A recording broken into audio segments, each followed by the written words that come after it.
करेंगे। बोलिए भारत माता की, भारत माता की, भारत माता की।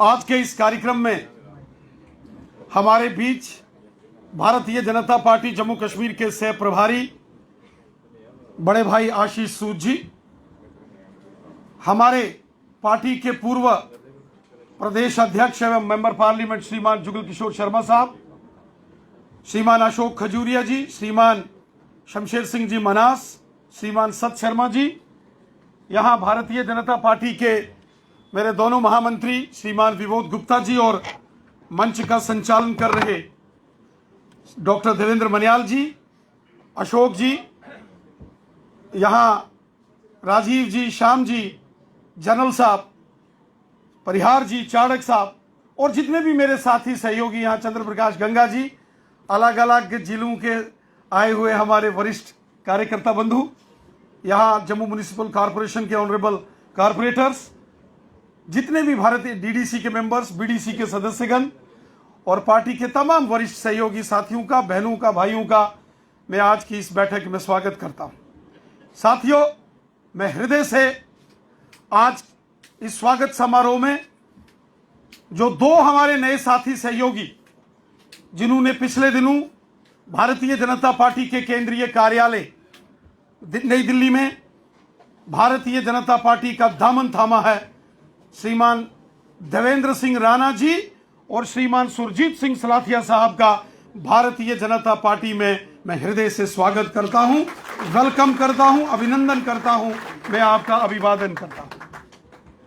यह हमारे लिए बहुत खुशी की बात है कि दो बहुत ही एक्सपीरियंस, मैं जिनको कहूंगा कि चाहे वो जिस भी राजनीतिक दल में उन्होंने काम किया वहां भी उनका नाम था, और एक पॉलिटिकल, मैं कहूंगा कि एक स्टॉलवर्ट के नाते से इन्होंने वहां भी काम किया, और आज ऐसे दो महानुभावों का भारतीय जनता पार्टी में आने से हमें बेहद खुशी है, प्रसन्नता है। और उसी का आप ये जज्बा देख रहे हैं कि ये सुबह से ही ये सभी प्रमुख कार्यकर्तागण हैं, ये सभी हमारे वरिष्ठ, ज्येष्ठ, श्रेष्ठ कार्यकर्ता बंधु हैं, जो कल से, इन्हें बहुत सारे कार्यकर्ताओं को लगा कि कल ही कार्यक्रम है, लेकिन आज विशेष रूप से ये कार्यकर्ता आपके अभिवादन के लिए, आपके स्वागत के लिए भारतीय जनता पार्टी के कार्यालय में आए। साथियों, मैं कई बार आपसे जब चर्चा होती है, हम सब जानते हैं बूंद बूंद से समुंदर बनता है। आज हम जिस मुकाम पर हैं भारतीय जनता पार्टी, इसके लिए एक बहुत लंबा बड़ा संघर्ष और कुर्बानियां, बलिदान, त्याग भारतीय जनसंघ हो, प्रजा परिषद हो या भारतीय जनता पार्टी के कार्यकर्ताओं ने दिया। हम सब जानते हैं जब भारतीय जनसंघ का गठन हुआ था, और जनसंघ के गठन से पहले जम्मू कश्मीर के अंदर एक विधान, एक प्रधान और एक निशान के लिए यहां संघर्ष हुआ था, और वो चाहे महाराजा हरि सिंह बहादुर थे, पंडित प्रेमनाथ जी डोगरा थे, उनके साथ जो हजारों लाखों जम्मू के कार्यकर्ताओं का एक बहुत बड़ा समूह था, कश्मीर घाटी के अंदर रहने वाले लोगों का समूह था। अगर यहां देश के लिए तिरंगा झंडा बुलंद करने के लिए पंडित प्रेमनाथ डोगरा जी और महाराजा हरि सिंह बहादुर जी ने संकल्प लिया, कौन भूल सकता है कश्मीर घाटी के अंदर मोहम्मद मकबूल शेरवानी साहब जैसे लोगों को और मास्टर अब्दुल अहद लोन जैसे लोगों को। हर एक ने देश के लिए, भारत माता के लिए तिरंगा झंडा बुलंद किया। और हम सब जानते हैं समय समय पर किस प्रकार की मुसीबतें आई, समय समय पर किस प्रकार के कठिनाइयों का सामना करना पड़ा। ये वही जम्मू कश्मीर है, महाराजा हरि सिंह बहादुर जी जिन्होंने हमेशा भारत देश की आजादी की बात कही। वो एक कट्टर हिंदुस्तानी थे, भारतीय थे, और जब देश आजाद हो रहा था, विलय हो रहा था, और विलय पत्र पर उन्होंने सेकेंड राउंड टेबल कॉन्फ्रेंस के अंदर, फर्स्ट राउंड टेबल कॉन्फ्रेंस, उनके अगर आप थीसिस पढ़ेंगे, उनके जो वहां के जो उनके आज भी यहाँ परिवार में वो सारे दस्तावेज हैं, वहां उन्होंने भारत देश की आजादी की बात कही। लेकिन जब देश का विलय हो रहा था, वो कौन लोग थे जिन्होंने महाराजा हरि सिंह जी के उस विलय को रोकने की कोशिश की थी। दो नेता थे, दो, एक दिल्ली के अंदर जवाहरलाल नेहरू और यहां शेख मोहम्मद अब्दुल्ला। ये लोग नहीं चाहते थे। जवाहरलाल नेहरू की अपनी साजिश थी, अंग्रेजों की कठपुतली थे पंडित जवाहरलाल नेहरू। उनका पंडित जवाहरलाल नेहरू का रिमोट कंट्रोल जो था वो अंग्रेज जो लॉर्ड माउंटबेटन था उसके हाथ में होता था, और अंग्रेज नहीं चाहते थे कि जम्मू कश्मीर भारत का हिस्सा बने।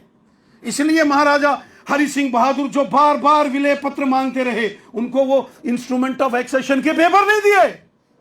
और बाकी वाली प्रिंसली स्टेट्स के जब विलय के बाद महाराजाओं को इंटरिम एडमिनिस्ट्रेटर बनाया गया, जम्मू कश्मीर के अंदर कांग्रेस ने साजिश की, महाराजा हरि सिंह बहादुर के खिलाफ साजिश हुई और यहां का एडमिनिस्ट्रेटर शेख मोहम्मद अब्दुल्ला को बना दिया गया।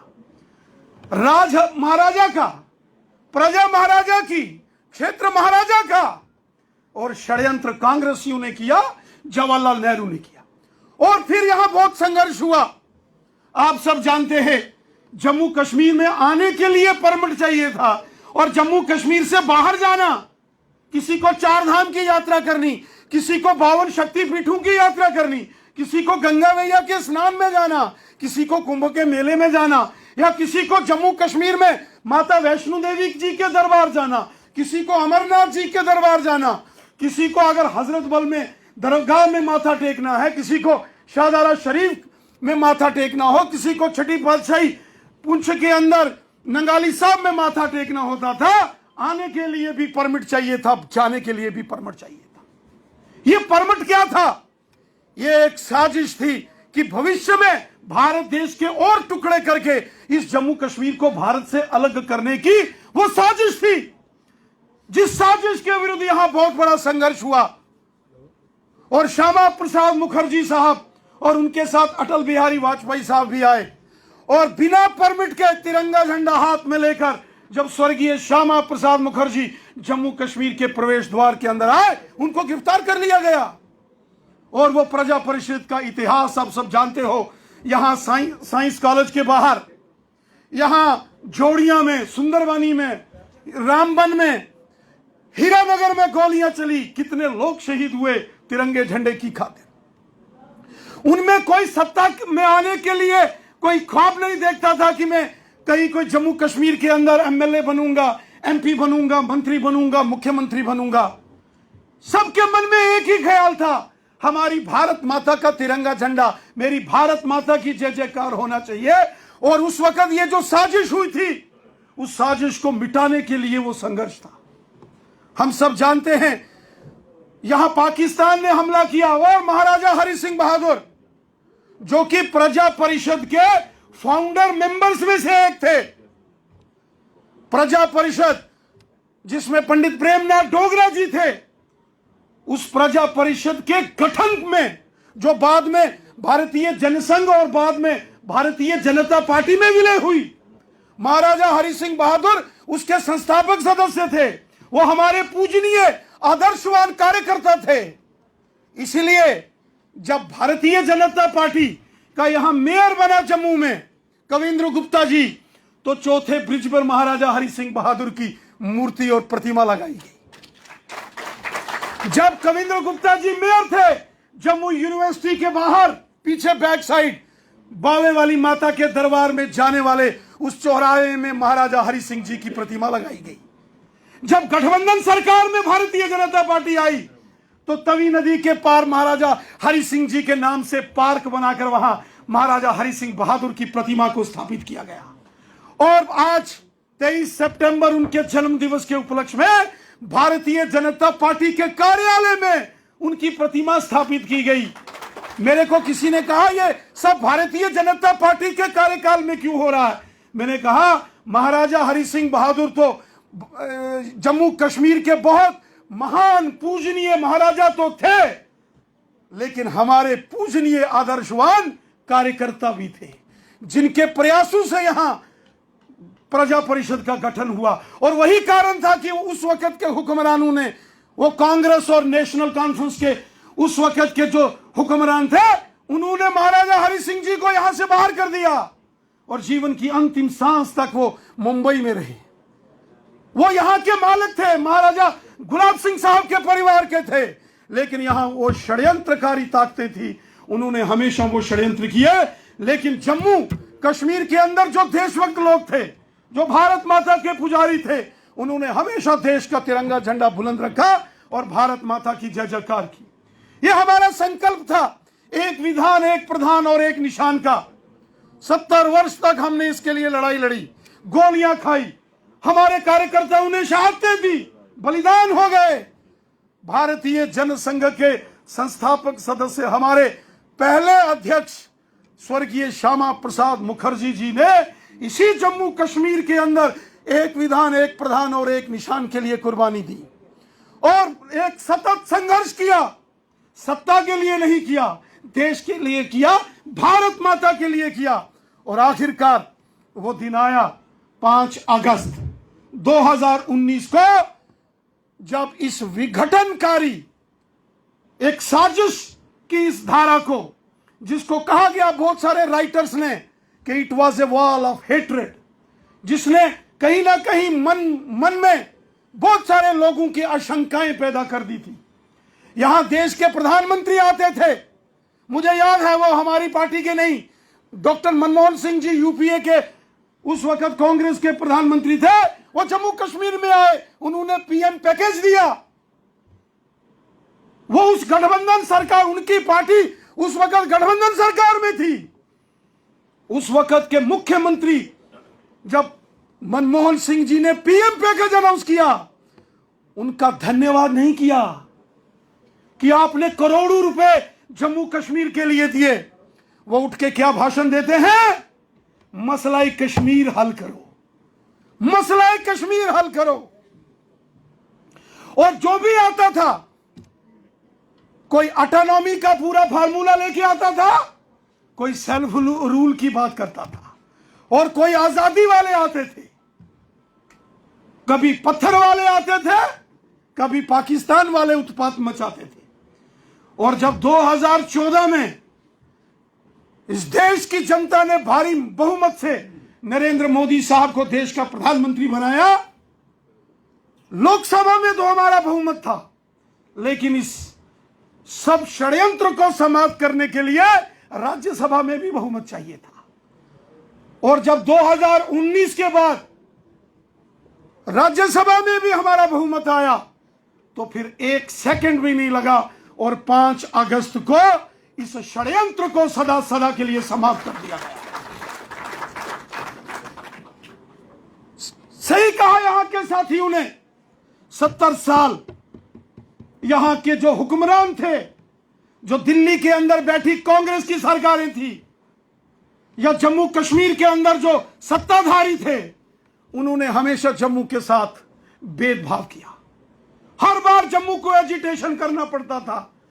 लेकिन जब 2008 में वो बम बम भोले का आंदोलन चला, जब जम्मू के गली गली में, मोहल्ले मोहल्ले में वो बुजुर्ग, महिलाएं, बच्चे, नौजवान, बुजुर्ग सब निकल के आ गए और तिरंगा झंडा हाथ में लेकर भारत माता की जय जयकार हुई। पूरी दुनिया ने देखा ये कौन सा एरिया है। उस भूमि आंदोलन ने एक जम्मू को एक रास्ता दिखाया। उस रास्ते के बाद थोड़े दिनों के बाद सेंट्रल यूनिवर्सिटी जब मंजूर होके आई और उसको यहां से शिफ्ट कर दिया गया, उसके बाद आंदोलन हुआ। मैं स्वयं स्टूडेंट लीडर के नाते उस यूनिवर्सिटी के आंदोलन में था, युवा मोर्चा के अंदर कार्यकर्ता था, और हमने वो लड़ाइयां लड़ी, जेलें काटी। और आज हमारे लिए खुशी की बात है कि केंद्र के अंदर बैठी नरेंद्र मोदी साहब की सरकार, उन्होंने जम्मू कश्मीर के लिए जो काम किया है, आज पहली बार लग रहा है कि 70 वर्षों में जम्मू के लोगों को उनका अधिकार मिला है। आज अगर एम्स जैसा एक विशाल हॉस्पिटल बन रहा है, यह हमारे यहां विजयपुर सांबा जिले के अंदर बन रहा है। यह जम्मू में AIIMS, central university, IIM, IIT, पूरे भारत में सिर्फ जम्मू एकमात्र वो शहर है, यहां एम्स भी है, आईआईटी भी है, आईआईएम भी है, और यहां सेंट्रल यूनिवर्सिटी भी है। भारत में कोई दूसरा ऐसा शहर नहीं है जिसमें ये सारे प्रेस्टिजियस इंस्टीट्यूशंस हो। आज रिंग रोडें बन रही हैं, आज मेडिकल कॉलेजेस देखिए, राजौरी में मेडिकल कॉलेज, कठुआ में मेडिकल कॉलेज, उधमपुर में मेडिकल कॉलेज, आज डोडा के अंदर मेडिकल कॉलेज। आज आप गांव गांव के अंदर सड़कों का जाल देखिए, बॉर्डर के अंदर विकास के कार्य देखिए, फ्लाईओवर्स देखिए, नेशनल हाईवेज देखिए, एक्सप्रेस हाईवेज देखिए, आज रेलवेज के जो प्रोजेक्ट हैं उनको देखिए। गूल अरनास जैसे एरिया में, उन पहाड़ों में जहां कभी कोई ट्रैक्टर नहीं जाता था, आज अगर रेलवेज के सबसे हाईएस्ट ऊंचे दुनिया के सबसे बड़े पुल बन रहे हैं, ये मोदी सरकार की देन है, ये भारतीय जनता पार्टी की देन है। आज चारों दिशाओं के अंदर देखिए, कल ही हमारे हरदीप पुरी जी जो केंद्रीय मंत्री हैं यहां आए थे, उन्होंने घोषणा की है कि जम्मू के अंदर मेट्रो ट्रेन का प्रोजेक्ट अभी उसकी घोषणा होने वाली है। हर तरफ आप देखिए, आज बड़े बड़े जो हमारे यहां के इंस्टीट्यूशंस हैं वहां के अंदर अगर आप देखेंगे, एक सामान्य तौर पर आपको लगेगा कि इंसाफ हो रहा है। आज रिक्रूटमेंट बोर्ड्स देखिए, आज रिजल्ट्स निकलते हैं, कहीं से कोई भेदभाव की आवाज नहीं निकलती है, कोई साइन ऑफ इंटरोगेशन किसी रिजल्ट पर नहीं निकलता है। चाहे वो डॉक्टर्स की सिलेक्शन हो, सब इंस्पेक्टर्स की सिलेक्शन हो, वो जेके बैंक के अंदर सिलेक्शन हो, वो टीचर्स की हो, मास्टर्स की हो, लेक्चरर्स की हो, किसी भी विभाग के अंदर नियुक्तियां देखिए पूरी ईमानदारी और ट्रांसपेरेंसी के साथ होती है, जो पहले नहीं होती थी। धारा 370 के चलते जम्मू कश्मीर के अंदर कभी पंचायती यहां निजाम को यहां लागू नहीं होने दिया गया। सिर्फ 87 एमएलए उनके इलेक्शन 6 साल के बाद होते थे। आज 50,000 हमारे जम्मू कश्मीर में इलेक्टेड रिप्रेजेंटेटिव्स हैं, वो चाहे सरपंच हैं, पंच हैं, बीडीसी हैं, डीडीसी हैं। ये सब किसकी देन है? ये नरेंद्र मोदी साहब की देन है। आज भ्रष्टाचार के विरुद्ध, आज जो माल प्रैक्टिसेस यहां किसी जमाने में उनका बोलबाला था, उन सब के खिलाफ, देश दुश्मन ताकतों के खिलाफ आज कार्रवाई हो रही है। किसी ने पूछा, यहां महबूबा मुफ्ती जब यहां आई, उन्होंने कहा 370 के बाद क्या बदला है? मैडम, 370 के बाद बहुत कुछ बदला है। आपकी मनमानियां बदली हैं, आपके पत्थरबाज बदले हैं। आतंकवाद आपने देखा, पिछले 5 दिनों में 13 आतंकवादियों को मौत के घाट उतार दिया गया है। जो देश का दुश्मन है, जो जम्मू कश्मीर की जनता का दुश्मन है, उस पर कोई रहम नहीं हो सकता है। जम्मू कश्मीर के अंदर मोदी साहब की नीतियों के चलते यहां पश्चिम पाकिस्तान के रेफ्यूजी, क्या वो इंसान नहीं थे? 70 साल उनके बच्चों को यहां 10वीं क्लास से आगे नहीं पढ़ सकते थे, स्टेट सब्जेक्ट नहीं होता था, जमीन नहीं खरीद सकते थे। मनमोहन सिंह जी जो पूर्व प्रधानमंत्री थे, वो भी पश्चिम पाकिस्तान से आए थे, लेकिन जो देश में चले गए वो प्रधानमंत्री बन गए। जो जम्मू कश्मीर में आए, उनको वहां यहां के हुक्मरानों ने बंधुआ मजदूर बना के रखा था। वाल्मीकि समाज के लोग, गोरखा समाज के लोग, वाल्मीकि समाज के लोग कौन हैं? शेड्यूल कास्ट कम्युनिटी के हमारे दलित भाई बहन हैं। 70 साल उनके साथ इनजस्टिस हुआ। गुज्जर बकरवाल 70 साल, ये 370 की आड़ में क्या गुज्जर बकरवालों को जमीनों के हक नहीं दे दिए जा सकते थे? क्या उनको पॉलिटिकल रिजर्वेशन नहीं दी जा सकती थी? दी जा सकती थी। लेकिन यहां कांग्रेस के लोग और नेशनल कॉन्फ्रेंस और पीडीपी के ये जो हुक्मरान, जो यहां के सत्ताधारी रहे, वो गुज्जर बकरवालों के दुश्मन थे। ना तो उनको कभी जमीनों के हक दिए, ना कभी उनको पॉलिटिकल राइट्स दिए। वो लोग कौन थे? वो 100% मुसलमान लोग हैं, 5 टाइम की नमाज पढ़ते हैं, मक्का मदीना जाने वाले लोग हैं। लेकिन 70 साल गुज्जर बकरवालों को उनके गले काटे, उनको ज़बह किया, कांग्रेस के इन हुक्मरानों ने और जम्मू कश्मीर के सत्ताधारियों ने, पहाड़ी कम्युनिटी के लोग जो जिला राजौरी, पुंछ, बारामूला और कुपवाड़ा में रहते हैं, 60% अधिकांश लोग एनसी और कांग्रेस को ही वोट देते थे। 70 साल पहाड़ी जो एथनिक कम्युनिटी है, पहाड़ी ट्राइब के लोग हैं, उनको हक नहीं दिया यहां के एनसी, कांग्रेस और पीडीपी के लोगों ने।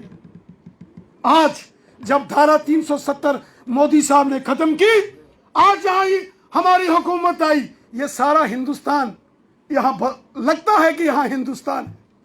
आज हमारे कश्मीरी पंडित भाई, उनकी बात सुनी जाती है। साथियों, ये जो कारवां हमारा आगे बढ़ रहा है, ये श्री देवेंद्र सिंह राणा जी और सुरजीत सिंह सलाथिया साहब जैसे पॉलिटिकल स्टालवर्ड्स जो आज भारतीय जनता पार्टी में शामिल हुए, हमारा सीना गदगद हो गया। हमें बहुत खुशी है, प्रसन्नता है। मैं आज इस मंच से कहता हूं, हम हर एक जम्मू कश्मीर के उस व्यक्ति को जिसके दिल में देशभक्ति का प्यार है, जिसको जम्मू कश्मीर से प्यार है, जिसको भारत से प्यार है, जिसको हमारे तिरंगे झंडे से प्यार है, जिसको खिदमत खलक और हुब्बुल वतनी करने का जज्बा जिसके दिल में है, मैं आह्वान करता हूं उन सबको भारतीय जनता पार्टी में आना चाहिए। जैसी हमारी पार्टी है, एक समुंदर पार्टी है, वैसा ही हमारा दिल समुंदर के जैसा है। हम सबका एहतराम, सबका मान, सबका सम्मान यहां होगा। देवेंद्र राणा जी और सुरजीत सिंह सलाथिया साहब, हो सकता है आपको उनके दरबार में घुटन महसूस होती होगी, हो सकता है उनके दरबार में, जैसा आपने कहा, आप बातें करते थे तो आपकी बातों को नहीं सुना जाता था, लेकिन यहां कभी आपको ऐसा नहीं लगेगा। आपका पूरा मान सम्मान और स्वाभिमान के साथ आप हमेशा गर्व महसूस करेंगे, आप सम्मान महसूस करोगे। आपको लगेगा कि ये भारतीय जनता पार्टी का कार्यालय, ये हमारा ऑफिस, ये आपको अपने घर के जैसा लगेगा, परिवार के जैसा। ये हमारे कार्यकर्ता आपको अपने परिवार के सदस्यों के जैसे लगेंगे। मुझे नहीं लगता जब आप उन पार्टियों में थे, कभी आपका किसी ने इतना बड़ा स्वागत किया होगा एयरपोर्ट से बाहर, और किसी पार्टी ने वहां भी इतना बड़ा प्यार दिल से जफे पाई पाइए जफे पाई पाइए से पूछिए और ये जफे पौधेगा रोने में। और इसलिए चूंकि हमारा लक्ष्य है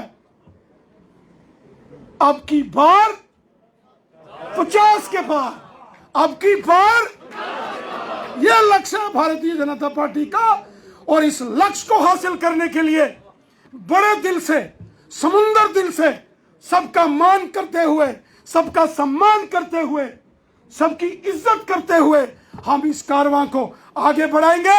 मैं एक बार हृदय से पुनः श्रीमान देवेंद्र सिंह राणा जी और श्रीमान सुरजीत सिंह सलाथिया साहब का भारतीय जनता पार्टी में स्वागत करता हूं, अभिवादन करता हूं, अभिनंदन करता हूं। जय हिंद, जय भारत।